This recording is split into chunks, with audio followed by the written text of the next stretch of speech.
Igsoon dili gyud nato sisihon ang Ginoo, dili gyud nato i-blame ang Ginoo nganong atong kinabuhi nagkagubot.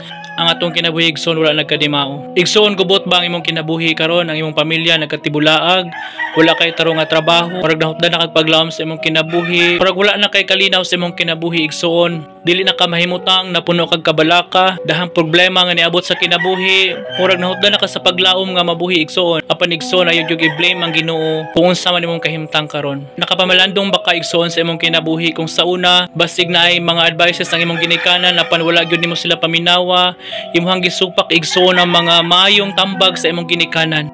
O di ba kay igsoon na kay napasakitan nga tao sa una, na kay mga dili may binuhatan, na kay mga tinaguan nga buhat igsoon nga dili gusto sa Ginoo, maong karon nagantos ka sa mga lain-lain nga mga problema, nagantos ka sa imong kahimtang. O di ba kay igsoon ay mga sala nga imong gitaguan nga wala gyud nimo gisulti sa Ginoo, wala gyud nimo gisugid sa Ginoo igsoon, mao hantud karon ay imong kinabuhi nagantos jud ka sa imong kinabuhi, wala kay kalinaw tungod sa mga sala nga imong gitaguan. Igsoon giingon diha sa 1 John 1:9 nga isugid jud nato ang atong mga sala sa Ginoo, kay siya nga matarong ug matinudanon siyang saad igsoon, maglimpyo sa atong mga sala, hinluan gyud ta niya igsoon sa atong mga kalapasan. Tiyang bag-o lang atong kaugalingon igsoon kung kita mo balik diha kaniya, kung kita kinasingkasing nga mo balik sa Ginoo, tagaan ta niya kalinaw. Igsoon pamalandungi ang imong kinabuhi karon kung nakapangay na bakag pasaylos sa Ginoo, ug ayaw i-blame ang Ginoo igsoon tungod kay siya kanunay nga maayo.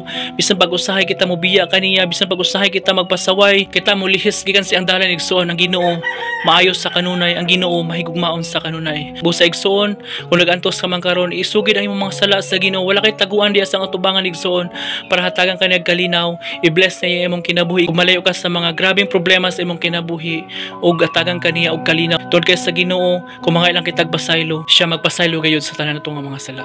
Jesus bless you igsoon.